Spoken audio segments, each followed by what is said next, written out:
Future Podcast. Hello, and welcome to another episode of the Feudal Future Podcast. I'm Marshall Toplansky. I'm Joel Kotkin. And today we're going to be talking energy with our buddy Robert Bryce. Robert, we love your Substack, robertbryce.substack.com. We get such incredible, great information about it. And you have, this past couple of weeks, have just had so much to talk about with change of administration. So welcome. We're delighted to have you with us. Well, thank you. Always a pleasure to be with you. Joel, you want to kick us off? Yeah, I mean, I was interested in the Wall Street Journal recently had an account with the new energy secretary saying that maybe climate change isn't the end of the world, and then I'm reading the head of Occidental Petroleum saying it is the end of the world. Is that just? I mean, is there something going on where the big oil companies are buying one line and the wildcatters are doing another?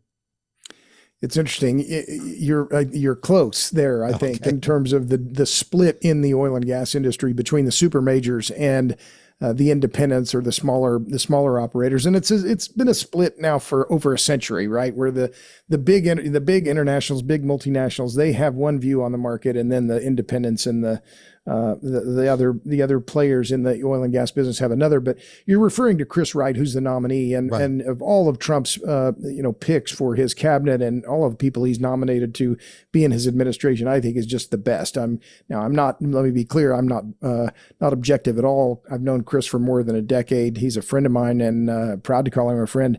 Finally, gentlemen, we have someone going to be the Secretary of Energy who is from the energy business. This is the first, this never happened before. What a concept. Yeah, I know. We've had lawyers, we've had academics, we had Reagan appoints a dentist. Finally, we get somebody who's actually from the energy business, who knows the energy business. He, of course, is the CEO and founder of Liberty Energy, which is a hydraulic fracturing company, but he's also an investor in nuclear. So I'm very hopeful about Chris and what he might be able to do in that job, if for no other reason, but just that he's an energy realist and, more important, an energy humanist. And that is what we need in that position, instead of, this long string of anti-energy, anti-human people that from the left who've, been influencing that agency for a very long time. What do you mean by? I just want to ask, what do you mean by energy humanist? I'd like that defined. Sure. Well, it means that, one, that you believe you're a humanist, right? You believe in people, that they're not bad, right? That we're not overpopulating the world, that more people and people who have better education, better opportunity, this is good. And when you have energy and you're a humanist, then that you would allow more human flourishing. So energy realism and energy humanism go hand in hand, and Chris is both. And so, there are 3 billion people in the world today who use less electricity on average than a kitchen refrigerator in the United States. So we need more energy so more people can come out of the dark and into the modern world. And so I'm all for that. I'm an energy humanist, and proudly so. And Chris is as well. So as you think about where we're at today, just strategically speaking, what do you think Chris Wright's priorities ought to be for the United States? Well, it's interesting. Trump ran on this thing that, we'll drill, baby, drill. We're going to drill more. Well, look, prices are falling. And let me just, step back and ask that question, Marshall, just slightly differently. How does the U.S. stack up in terms of energy versus the rest of the world? I'd put it that way. We're in an incredibly fortunate position in that, our natural gas prices today, I haven't looked today, Henry Hub's probably, it's $3 or something like that. In Europe, it sells for 4 or 5 times that, and the same in Asia. So when it comes to availability of natural gas, particularly when it comes to Eastern Europe and Germany, where they hitched themselves to the Russians and Gazprom, bad move, Angela Merkel and the rest of them. Here in the U.S., we have more gas than we can say grace over. And in fact, more gas now is coming in the form of LNG is going into Europe. U.S. gas is going into Europe than from any other source. So the U.S. is now in a very advantageous position vis-a-vis the rest of the world when it comes to manufacturing, when it comes to, a cost of living, when it comes to electricity prices, gas prices. All of these things are an incredible advantage. So what would I like to see in this administration under Trump? Well, the first thing I would hope that he does is kill all this offshore wind craziness. And I think I can say bullshit, can I, on a podcast? You can say it's insanity. It's this offshore wind. The only thing dumber than onshore wind energy is offshore wind energy. I hope that he kills that first. And then the other hope that I have is that he and Chris are able to catalyze more enduring federal support for the nuclear power sector. Yeah, it's interesting. Just as a little backup for our viewers and our listeners, if you're going to have a society that is an economy that is based on growth, there's no way you're going to do that without abundant, low-cost energy. Right. And obviously, nobody is saying, oh, let's pollute the planet so that we all choke to death. We want to be able to do this in a responsible way and hopefully as clean a way as possible, but balancing out the cost versus the availability versus the alternatives. So that's what we're talking about here. This is not a drill, baby, drill moment in the sense of, oh, let's pollute the planet. This is a way of responsibly investing in different energy sources that are going to yield us reliable, low-cost energy that is as unpolluting as possible. Well, I think you put it pretty well there, Marshall. And you look, all we have to do to understand the peril of expensive energy is to look at what's happening in Europe. And by the way, look at what is happening in your home state of California, which I'm starting to think of as Britain West or Germany West. You're creating these with better weather. But better weather where it doesn't rain as much, right? But what have you done in California? What are they doing in Britain? What are they doing in Germany? They've created these bad energy policies that are driving up the cost of energy across the board. And this is the part that I just can't get my mind around, especially in California, where you have all these progressive Democrats and they're raising the cost of energy. Well, who does that hurt? It screws the poor and the middle class. In a state, California, that has the highest poverty rate of any state in the country when measuring the cost of living. So, these are regressive. This bad energy policy results in a regressive taxation on the poor and the middle class. And I'm enough of a small L liberal to think it's just a terrible freaking idea. Well, it's funny because I think the rationale by the California progressives was, we want to get rid of manufacturing because it's dirty. So therefore, let's incent high value. But I want my BMW. Right. But I want to incent high value brain businesses to be here. So where are we today? The high value brain businesses want AI. That's what they're basing their future on. And what does AI need? More energy than the manufacturing business needed. They need an unbelievable amount of energy. Not to mention EVs, if you get into those. So basically, that means we're going to chase these people out too. Again, don't ask me to explain energy policy in your home state, fellas. I mean, it makes no sense whatsoever. But you're right. So let's just look at what's happening in electricity in California. On a percentage basis and on an absolute basis, since 2008, when Schwarzenegger mandated the utilities, the investor-owned utilities, and the munis to add a certain quantity of renewable electricity to their portfolios, on an absolute basis and a percentage basis, electricity rates in California have gone up more than any other state in the U.S. You have on-peak rates in San Diego now today are about 66 or 67 cents. I was talking to a physician the other day, and he was telling me that the cost of running an MRI machine, just the electrical cost in California, is $2 million a year for the electrical bill. Wow. And that would be, if you're running it in Texas, that would be a third of that. I mean, can you imagine what that does? So that, just thinking of that example of the unintended consequences of driving prices up on everything, that's a perfect example. Well, and I just found this. I think I mentioned it to Joel when he was here in Austin, and we had dinner. But there was the September report, and I can send you the link. But it's the California Budget and Policy Center. They looked at the latest census data. I'll read the pertinent segment here. California's poverty rate increased to 18.9% in 2023, up from 16.4% in 2022 and 11% in 2021.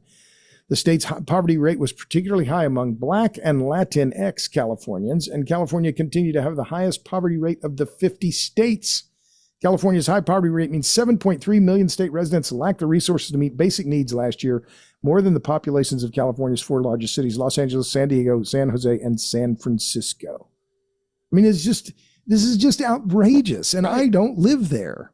Well, but we all feel good that we have clean energy. That we have clean air. Look, so let me move us away from California for a second. As you look at the the new administration that's coming in, the obvious change in intent, at least, of where we're going to extract minerals and energy from, where do you see the biggest growth in economic activity over the next 4 years or so in the U.S.? Well, clearly you're seeing a huge amount of investment going into AI. We talked about data centers. So Facebook alone, I think in Louisiana, they're building a $5 billion. I've seen a $10 billion figure on a single data center campus in California, in Louisiana, forgive me. All of that's going to be gas-fired generation, by the way. They're going to bring in big recips or big gas turbines. Elon Musk, stood up a data center in Memphis, didn't get permission, didn't get proper permits, and just put in like 30 megawatts of new electric generation capacity without asking, Mother May I, because he can. How did he generate the power? With gas-fired turbines.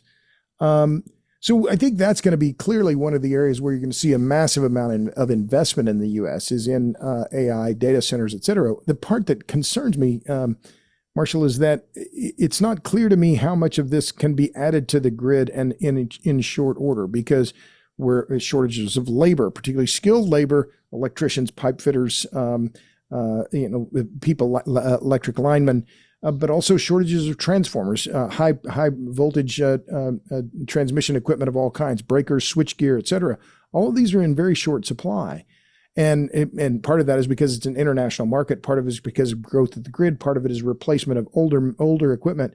So we're going to see a lot of investment in the grid. We're going to see a lot of investment in data centers. And I think, given what we see in Europe, given what we see with the ongoing war between Russia and Ukraine, we're going to see a lot more investment in U.S. manufacturing of all kinds, because the U.S. has been for a long time, but now especially given what's happening in Europe, places where manufacturers want to locate. So I'm bullish on the U.S. and have been for a long time. But I think many of these macro trends globally speak well for the future, or bode well for the future of the U.S. Just out of curiosity, where do they manufacture the parts that are required to go into electrical generation equipment? Is that a China thing, or is is most of that stuff made in the U.S. and Europe by people like Siemens? Where do they make that stuff? Well, the high voltage transformers, what they call the power transformers, these are the ones that are generally over 300 kilovolts. Those are almost all made in Europe or in Japan or in Korea. Some of that capacity is in the U.S. But a lot of the manufacturing capacity for the grid-related equipment, and particularly transformers, is in rural America. And same is true for gas compressors. That's in rural Ohio. A company called Aerial Compressors. They're based in Mount Vernon, Ohio. Oh, I've been there. Yeah. So transformers. A lot of heavy manufacturing for critical equipment. For infrastructure for the grid is made in small towns across the country. Well, that's a good sign for American growth, right? And the dispersion of wealth across the country. If we're going to be seeing more and more orders coming into those areas and more economic activity, that'll be a good thing. But what about, one competitor that has not lost its way, like Europe, is China. You've written about this, the Chinese attempt to essentially block exports of certain elements. How serious a threat is that? Is there a way around it? Do we have the ability to develop it elsewhere? Sure. Well, this is something that, and I wrote a piece, it was on my Substack, robertbryce.substack.com, and the title was China Runs the Table. And what I was talking about, the periodic table, that in the last few days, the Biden administration tightened export restrictions on certain semiconductor manufacturing equipment and software to China. China retaliated the next day by banning the export of gallium, germanium, and antimony to the U.S., as well as certain types of graphite, which is used in electric vehicle batteries. Well, so this is an amping up of the trade war now. Now, thank God it's not a shooting war, but we're seeing a war of words, a trade war between the U.S. and China. And what China is doing is closing off, as was one battery executive told me, and I quote him in the piece, China's putting the screws to us, and they are. Antimony is used in lead acid batteries. It's a hardening agent that they use in the lead to make the grids inside the batteries more durable and more durable and less flexible. But this is a long-term challenge to the U.S. in terms of the industrial and military security, because these components, these elements, and the rare earth elements as well, China has effectively a monopoly on all of them. And since 2000, all of the new copper smelting capacity has been built in China. China controls the nickel supplies coming out of Indonesia. So you look across the periodic table, and I was a terrible chemistry student in high school. But now that I'm an old man, I'm looking at this and thinking, holy crap, we have walked into this trap that China has set through their own mercantilist policies over the last 3 decades.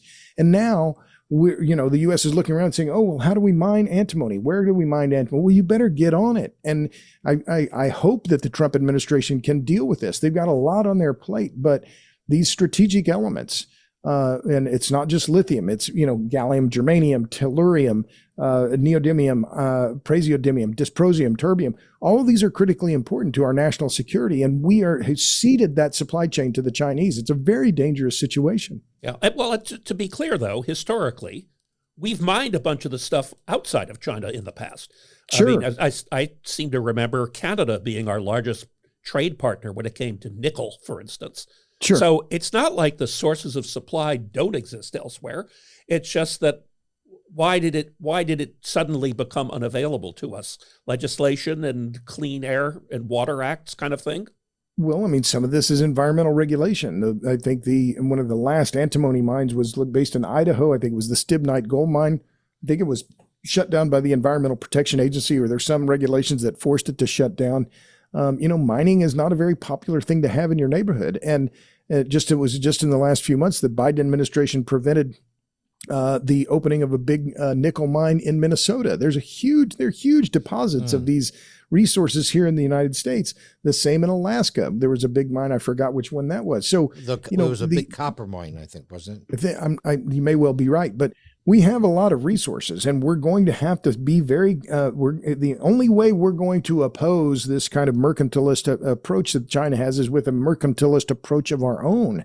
And we won't be able to mine all of it ourselves. We won't be able to refine all of it ourselves, but we can count on certain allies. So with uranium, another critical element that we need if we're going to have a nuclear sector in the United States, we can count on the Canadians. They have some of the best uranium deposits in the world. We can count on the Australians, but we also need to be producing some of that ourselves. So, we live in a global market. We live in an interdependent world, but we tied our wagon to China at a time when we're facing increasing friction with China. It's a very worrisome situation. Well, we also are probably going to have to fess up to the notion that the processing of these materials is, in fact, a dirty business. Sure. It's not a clean thing, but if you have a choice, do you want clean or do you want security? Well, and also, I mean, the bottom line is what I find so ironic is by having these policies where we don't develop the elements, the EVs and the battery industry is in terrible shape. And if we're not going to import them from China, but we can't produce them ourselves, I don't know what we're supposed to do. Well, and I'm glad you mentioned that, Joel, because this is one of the parts of this whole thing under this, and I will say the Biden administration, and I'm not a partisan. I'm not a Republican. I'm not a Democrat. I'm disgusted, and Trump was a terrible candidate. But the only thing was Kamala was an even worse candidate. Right. So, but why this administration and Jennifer Granholm as this energy secretary, and why they have been pushing so hard for electric vehicles just boggles my mind, because as you say, Joel, those supply chains, and particularly when it comes to the batteries and it comes to the neodymium iron boron magnets, China controls more than 90% of the global market for those magnets.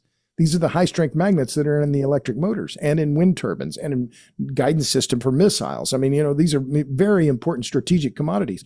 And the U.S. has just said, oh, we love EVs, climate change, EVs, climate change, EVs, climate change, forgetting that by doing that, you're ceding your supply chain to, I'm not going to say our enemy, I would say our geopolitical rival, at a critical time. I mean, I just don't understand. Where is the strategery here? Why aren't they considering this? And instead, and the other thing that I don't doubling understand, down. the other thing I don't understand is the shallow thinking around what strategically China would do if they dominated the vertical market for all of this, right? The idea that you can go all the way back to the mineral, extract the mineral, process the mineral, manufacture the battery, manufacture the car, create a complete vertically integrated supply chain, and not expect that the Chinese would then bomb the prices on EVs and completely kill the American car industry and the European car industry for that matter. The naivete to think that that would not happen is pretty amazing to me. And it's amazing that some of this has come from a woman who had been the governor of Michigan. You know, I mean, it's sort of astounding. And I personally think that what cost Harris, Michigan, was the EVs and people worried about their jobs. I have no doubt that is a very definitely a part of the case. And you see, Ford just in the last few weeks announced they're going to lay off something like 3,000 workers in Europe. GM is laying off workers. Why? Because they're spending so much money on this EV foolishness and they're saying, oh, we don't need all these people because EVs, the design is simpler, they're easier to maintain, to assemble. It's just an industrial policy that makes no sense whatsoever. And so, I guess, if we step back and think, okay, well, so where is the U.S. now relative to Europe, relative to Russia, relative to China? I think, Trump is going to have to deal with what I think is a major reset now. And now that we're in a trade war with China, we're in nearly a shooting war with the Russians, Europe is flat on its back economically and politically, then the U.S. is going to have to assert itself. Now, could this mean a burst in economic growth in the U.S.? I think, I'm bullish on the U.S. We still have, relatively good labor supplies. We have the cheapest energy in the world. We have the rule of law. We're still the best house we have a very flawed house, but we're still the best house in a bad neighborhood. Well, the only possible sense that you could make out of where we're at today is to think that we're in a transitional moment where we're moving from an old economy based on fossil fuels into a new economy, and that we have the opportunity of dominating the intellectual property and the development of that new economy, which brings us down the road to nuclear. Sure. So where are we on nuclear? Where are we going on nuclear? And where can we go on nuclear and regain some leadership back from the Chinese? And I also want to emphasize, and because I've read it from you, that the Russians also are in a very powerful position because they seem to be. I think Hugo Kruger's been talking about the Russians are producing most of the nuclear technology. Well, with regard to the fuel part of this, and this is the critical, again, back to the periodic table, we get 27% last year, 27% of the enriched uranium we use in our nuclear fleet in the United States came from Russia. So when it comes to a tricky relationship, right, we're giving the Ukrainians long-range missiles so they can fire at the Russians, but we can't stop trading with the Russians. Further, in May, the president signed a bill that will prohibit the importation of enriched uranium from Russia starting, I think, in 2027. Now, there could be exemptions from that, but nevertheless, we're now starting with a trade war against the Russians as well, involving this critical element and the enrichment of uranium. So we're going to have to figure out, well, how do we navigate this? And there's no simple answer, and none of this is going to be cheap, quick, or easy. But to get back to the SMRs, the small modular reactors, Marshall, what we have now in the U.S. is an abundance of opportunity, and we have an abundance, a superabundance even of designs, lead acid, helium-cooled, gas-cooled reactors, salt reactors, light water reactors. We have any number of different designs for the chemistry of the reactors themselves, and also a wide variety in the sizes, 1 megawatt to 300 megawatts or more. So where are we? Well, we're facing a problem with regulation. The Nuclear Regulatory Commission is very slow. NuScale Power is a public company traded under the ticker SMR. It took them 6 years and $500 million to get their design approved by the NRC. So now the NRC, is it getting better? Yes, slowly. But that's going to be one problem. But the other is going to be deciding on which design is the one that we should deploy at scale. Remember, France, they deployed, and they are the second largest nuclear energy producer in the world after the U.S. They built a bunch of dozens of the design of the same reactor all over the country. They settled on one design. This is the design we're going to use, and we build a bunch of them. Well, we need something similar if we're going to make that be successful over the long term here in the United States. We're going to have to pick one design, replicate that, and reproduce it. But there's going to be a lot of money wasted. A lot of billions of dollars will be spent as these different companies, X Energy, NuScale, Oklo, TerraPower, Terrestrial Energy, Kairos, all vie to be the design that becomes the one that gets commercialized at scale. Well, and just for the benefit of our viewers and our listeners, sure. Talk a little bit about why all these designs are coming in. I know that safety has always been an issue. Nuclear waste has been an issue. Is sure. this what's propelling a lot of the innovation? Well, yeah, I mean, many of these reactor designs have been around for decades, right? They were just never commercialized. So you have entrepreneurs looking at the market and saying, "Hey, this is a good design. Let's raise some money and try and get this one into production." But Joel and I laughed about this, a while back. NuScale Power is publicly traded. I mentioned them. So is Oklo. I first wrote about NuScale 16 years ago. So, I mean, I've been following this for a while. And what's happened? They still haven't built a reactor. And I was in Idaho Falls. I spoke in Idaho Falls at the Idaho Advanced Energy Consortium in October. And I remember I'd seen NuScale Power guys there in Idaho Falls 10 years earlier. And I asked them, okay, blue sky it for me. And this is 10 years ago. When will you build your first reactor? And they said 2024. Well, here we are in 2020. They still haven't built a reactor. So all of these companies are now at the same stage, which is the prototyping and testing stage. But it will be fully a decade before any of them deploy meaningful capacity. Yeah. Well, exactly. And then so also help out our viewers a little bit. There's a lot of noise lately about fundamental breakthroughs in fusion, sustained temperatures, those kinds of things. What's the status of fusion? I'm 64 years old. I'm old. I'm not as old as Joel Kotkin, but I'm old. Well, he's older than nobody's me. that old, except for you. But fusion was 50 years old when I was a teenager. Maybe it's not 50. I'm sorry. Fusion was 50 years away when I was a teenager. Now, is it still 50 years away? I don't know. And I'm not going to crap on fusion. There's a lot of money going into those companies. I think Cambridge Fusion has raised like $2 or $3 billion. I mean, there's serious money going into this sector. But if I'm going to look at this as a pragmatist and say, okay, well, what should we be doing? Look, fission works. We know how to do fission. Let's freaking focus on fission and get this scaled up. I'm not saying, if you want to spend your money on fusion, go ahead. But the problems in terms of temperature, in terms of radiation, all of these are massive problems in trying to make that work at any kind of scale. And remember, these are just prototypes. We know how to work and build light water fission reactors. Well, let's get on with it, man. Then let's build them. And one final point, just going back to the fission part of this, because I'm very interested in fusion. But the question, we talked about SMRs. I'm wondering whether we shouldn't just, yes, some SMRs make some sense in some locations, but if we're going to close all of our coal-fired power plants, and TVA, Tennessee Valley Authority, is closing like 6 gigawatts of coal, well, let's build gigawatt-scale reactors. We just built 2 of them in Georgia, Vogtle 3 and 4. We know how to do it. Well, let's build the equivalent of Vogtle 5 and 6 or 7 and 8. Let's build those 1,000-megawatt reactors because that's the amount of power we're going to need.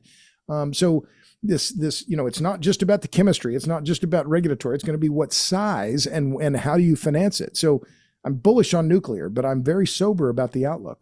I think that the politics are going to be very interesting because the Greens have been totally against nuclear. Sure. But now the people who fund them, the anti-industry is now made up of a lot of people who understand that you're not going to ever deal with emissions unless you turn to nuclear power. Do you see any change in the environmental movement? Is there any divisions? Particularly EVs, AI. I mean, you have to produce more juice, and nuclear is certainly the way to do it without GHG. So So the question I have is, do you see any changes in the environmental politics here? Well, I think so, and I think that you're seeing more bipartisan approach now. But be clear, the Democratic Party since the 70s has been reflexively anti-nuclear. It's, as a friend of mine at DOE a long time ago said, the problem with nuclear energy is you've got Republicans are pro-nuclear and anti-government, and you have Democrats that are anti-nuclear and pro-government. You need politicians who are pro-government and pro-nuclear. We've seen the Democrats start to change their tune here. And I'm saying this just as a reporter, not as a partisan. But they still didn't mention nuclear energy in their freaking platform for 2024. They did in 2020, but it went completely missing in 2024. So, again, there's this myopia, and it's partly because the Democratic Party has been so strongly controlled by these radical climate NGOs like Sierra Club and NRDC and the rest of them. But I think in some ways, Joel, these NGOs and the anti-nuclear NGOs, they've been sidelined to a large degree when it comes to this, because the polling data shows clearly robust support for nuclear power. And I think there's a generational shift as well. And I'll end with this one, is that, for, the two of you and for me, we grew up in the age with the specter of nuclear war. And that was the kind of the existential threat of the moment. And now for younger people and the kids, the voters that are age of my children, they've grown up around this idea of the threat of climate change. So there's a generational difference in terms of support for nuclear that I think is very important. And so this younger generation, I don't know whether millennials or Gen X, Gen Z, Gen Y, I don't know what all the kids, I call them, those damn kids, they're more pro-nuclear at their age than we were at ours. Yeah, I think that's fair. And I think if you look at the opposition to nuclear when we were maturing, a lot of it came from the issues related to nuclear waste. Sure. And waste disposal, and people not wanting to have a nuclear waste disposal in their backyard kind of thing. Right. So with the new technologies, does that change somewhat? Well, I differ. I'd add, Marshall, I think the waste was part of it, but I think it was also the conflation of nuclear energy with nuclear weapons, right? That, Hiroshima, 30 years ago, 50 years ago now, was much closer in time frame back in the 70s than it is in today in the 2020s, right? So that specter of nuclear war back in the 70s and 80s was closer in time, right? So and the anti-nuclear forces were very skillful in conflating nuclear weaponry with nuclear energy. So is the waste issue an issue still today? Yes, of course, because you have so many states that still have bans on new nuclear, and you can't build new nuclear plants until they come up with a national waste repository. Well, that still hasn't happened. But West Virginia, it was last year, the year before, rescinded their ban, and so there is progress there as well. Now, I think the entire waste issue is a red herring. We can handle the nuclear waste. It's not really even waste. Why don't we just have Elon shoot it into space? Into space. But also we're closing all these coal mines in West Virginia. That's the perfect waste spot. Just put them into the coal mines. It's not a technical problem. It's a political problem. And, right. And Harry Reid endorsed Obama in exchange for Obama saying he was going to kill Yucca Mountain. And what's one of the first things Obama did when he killed Yucca Mountain. So, we don't lack for an opportunity to solve the problem. We lack for political courage to solve the problem or the challenge, I'll say. I don't even think it's a problem. We could leave the nuclear waste, in the canisters like at Indian Point, New York, where I was a few years ago. It's sitting out there in the parking lot. Osama bin Laden or his buddies are not going to go out there and just cart one off. These things weigh like 80 tons. They're impregnable. So it's largely a red herring. But I think the generational shift here on nuclear, just to shift back to that point, is really key. And I think it's one of the things that makes me so bullish in that I think we're at an inflection point. We're seeing the Eastern European countries especially are going to move much more rapidly toward nuclear than we are. I think Canada will as well. But I think this time it is different. It's funny too. I think we're at a point where beyond nuclear, just thinking about the importance of energy is now on the minds of more people than ever. Yes. And so it's now not just people grumbling about gas prices or whatever, right? That it has taken on a much higher profile in people's minds. And I think to that degree, we're looking forward to having you come back and do a touch base with us, and as the new administration evolves. But before we let him off the hook, Sure. I want your prediction of what's going to happen in the energy debate in the next 6 months. Okay, well, I will predict that okay, if Biden can kill Keystone XL, Trump can kill offshore wind. So I think in the first week of my prediction, and maybe it's more of a hope than a prediction, that in the first week, Trump will kill the offshore, will take strong executive action that will either kill or severely wound all of the offshore wind craziness, which I think is just absolutely fantastic. And speaking of, back when we were kids, I'm old enough to remember when environmentalists cared about whales. It's a long time ago. And the joke was save a gay baby whale for Jesus, right? And that was kind of like, it was a joke, right? But there was still this sentiment about we're going to save the whales. And now the Sierra Club, NRDC have completely sold out to the offshore wind business. And as you can tell, I'm not a fan of those groups. But so I think there's going to be a strong push to kill offshore wind or severely injure the whole and kill, by that you mean remove subsidies? Well, I am not as sanguine about the subsidy issue because, you have major corporate interests now in Washington who love the ITC and the PTC, the investment tax credit and the production tax credit for wind, solar, hydrogen, batteries, all these things that, once you let these big corporate interests in there and they get their their snouts in the trough, they're going to be very difficult to dislodge.